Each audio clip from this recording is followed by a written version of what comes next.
नमस्कार, मी आनंदी कुणाल पाटील. मी माझ्या करियन राईस या चॅनल मध्ये तुमचं सगळ्यांचं खूप खूप मनापासून स्वागत करते. आज मी करणार आहे 3 किलो पोह्याचा चिवडा.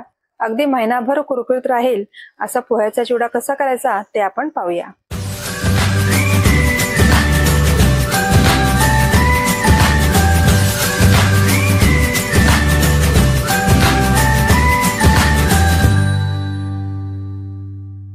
तीन किलो पातळ पोहे,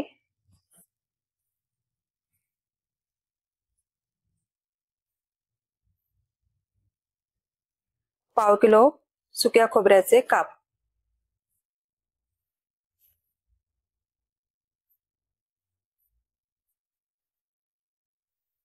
1/4 किलो शेंगदाणे अर्धवट भाजून सोलून घ्यायचे,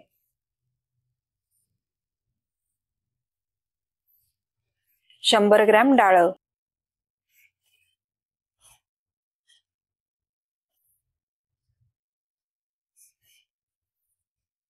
1/2 किलो काजू, 100 ग्रॅम बेदाणे, भरपूर कढीपत्ता. कढई घेतली, त्याच्यामध्ये हे पातळ पोहे जे आपण चिवड्यासाठी वापरतो ते घालून घेतलेत. आता हे पोहे आपल्याला चांगले कुरकुरीत होईपर्यंत भाजून घ्यायचे. त्याच्यामध्ये पण थोडंसं मीठ घालायचं, त्याच्यामुळे पोहे लवकर भाजले जातात. अगदी थोडंसं 1 चमचाभर मीठ त्याच्यामध्ये घालते आणि पोहे आपले भाजून होत आले की खाऊन बघायचे. अगदी चांगले कुरकुरीत ते असे वाटले की मग गॅस बंद करायचा.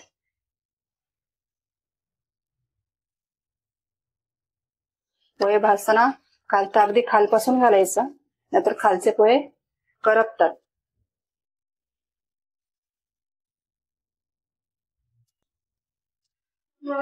मीठ घातल्यामुळे पोहे कमी आकसतात, त्याच्यामुळे मीठ घालायचं.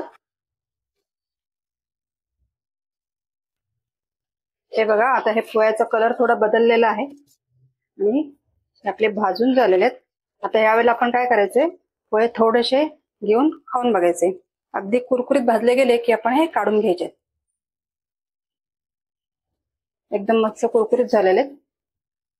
आता हे मी एका कॉटनच्या कपड्यावर काढून घेणार आहे.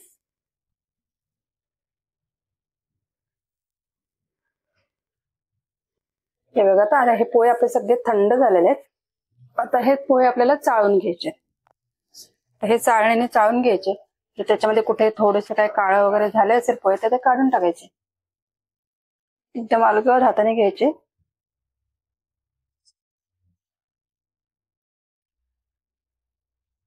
त्याच्याने ते अगदी बारीक चुरा झालेला असं पोह्यांचा तो निघून जातो आणि अगदी आपल्याला असे खळखळीत पोहे असतात ते आपल्याला भेटतात.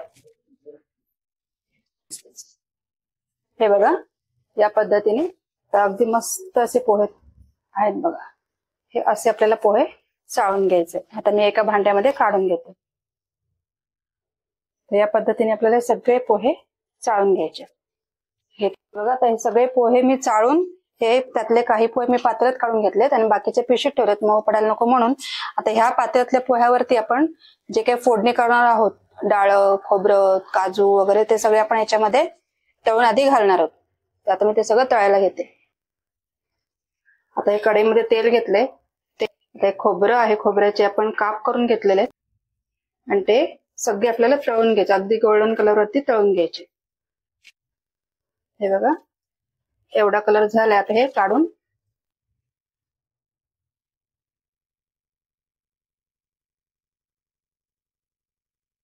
आता हे मी 1/2 किलो काजू आहेत ते सगळे तळून त्याच्यामध्ये घालणार आहे.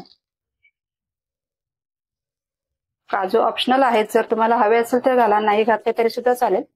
घातले तर दिसतात छान आणि तळलेले काजू खायला सुद्धा चांगले लागतात.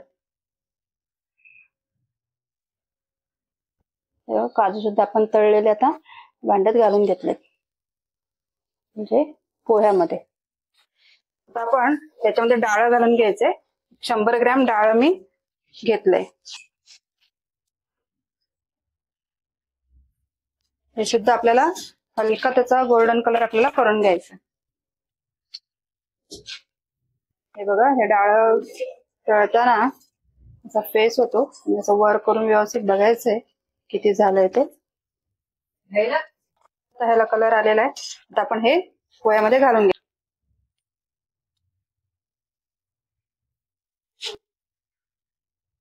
3 किलो पोह्यासाठी 1/2 किलो शेंगदाणे घेतलेत.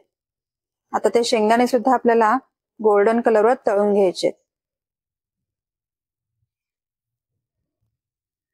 अगदी व्यवस्थित हलवून ते आपल्याला तळून घ्यायचे.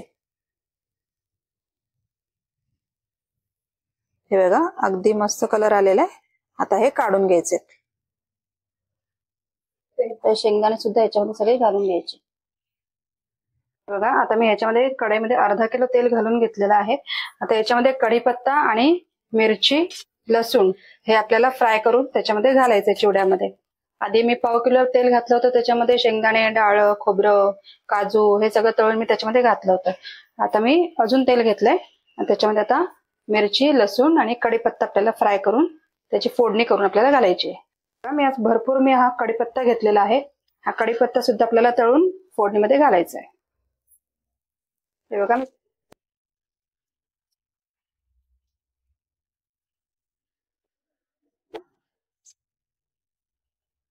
सगळा कढीपत्ता घालून घेतलाय.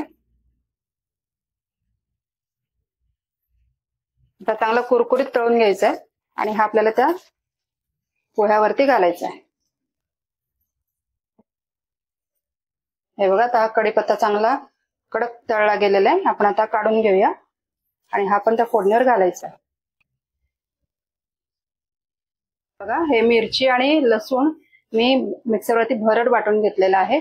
अर्धा पाव मिरची घेतली होती आणि 3 कांदे लसणाचे सोलून घेतलेले होते आणि त्याची मी हे वाटण करून घेतलेले. अगदी बारीक नाही, भरड असं वाटून घेतलेलं आहे.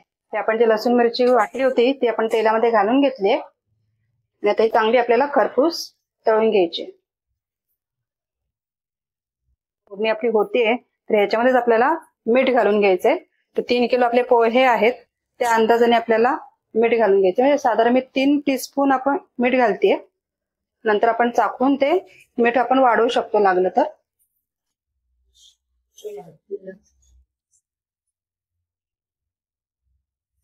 पाऊण चमचा हिंग घालते.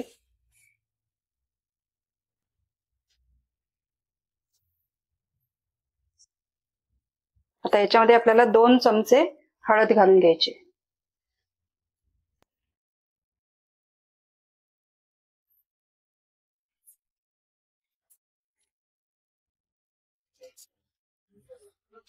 सगळं व्यवस्थित आता फ्राय होऊन द्यायचंय आणि आपल्याला ही फोडणी त्या पोह्यावर घालायची. सगळ्यात महत्वाची फोडणी आहे. ह्याच्यावर आपल्याला सगळे पोह्याची, आपल्या चिवड्याची टेस्ट अवलंबून असते. आता हे बघा आपली ही फोडणी आता तयार झाली आहे. आता आपण गॅस बंद केलाय आणि हे थोडं आपल्याला थंड होऊन द्यायचंय. नंतर आपल्याला हे पोह्यावर घालून घ्यायचंय. गरम गरम पोह्यावर घालायचं नाही, थंड होऊन द्यायचं नंतर घालायचं. आता ह्या पोह्यावर सगळं आपले जिन्नस फ्राय करून आपले घालून झालेले आहेत. आता आपण हे सगळे दुसऱ्या पोह्यामध्ये मिक्स करून घेऊया.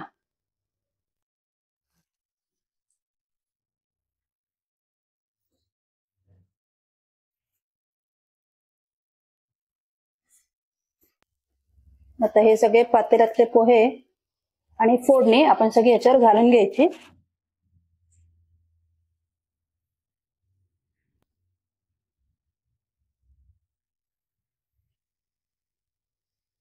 आता हे बघा आपण ही फोडणी करून गार करत ठेवली होती ती सुद्धा आपण त्याच्यावर घालून घ्यायची.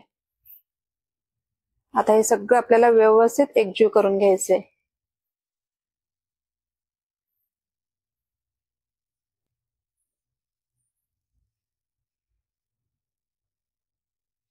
सगळं अगदी हलक्या हाताने एकजीव करून घ्यायचंय. हे आता सगळं आपल्याला चिवडा मिक्स करून घ्यायचंय. जास्ती क्वांटिटी मध्ये असल्यामुळे मी लादी स्वच्छ पुसून घेतली आणि त्याच्यावरती मी हे मिक्स करायला घेतले. आता हे बघा याच्यामध्ये आपल्याला बेदाणे घालून घ्यायचे. पिठी साखर आपल्याला त्याच्यामध्ये घालून घ्यायचे. ती आपण चवीनुसार घालायचे. आता 1 मूठ घातली आहे. हे सगळं व्यवस्थित आपल्याला मिक्स करून घ्यायचं. चिवडा एकदम हलक्या हाताने आपल्याला मिक्स करून घ्यायचंय. जास्ती जोर जोरात मिक्स करायचं नाही, नाहीतर ते सगळे पोहे तुटतील एकदम कुरकुरीत पोहे झालेले आहेत. या पद्धतीने पोहे भाजून घेतले तर साधारण महिनाभर तर पोहे आपला चिवडा मऊ होतच नाही, त्याच्यापेक्षा जास्त सुद्धा राहतो. पण आपण 1 महिना फक्त पॅक पिशवी आणि घट्ट झाकण्याच्या डब्यामध्ये ठेवून द्यायचा, तर चिवडा अजिबात नरम पडत नाही. कुरकुरीत आणि खायला अतिशय सुंदर असा पोह्याचा चिवडा तयार आहे. जर माझा हा चिवड्याचा व्हिडिओ आवडला असेल तर मला कमेंट करून नक्की सांगा आणि व्हिडिओला लाईक, शेअर आणि सबस्क्राईब करायला विसरू नका.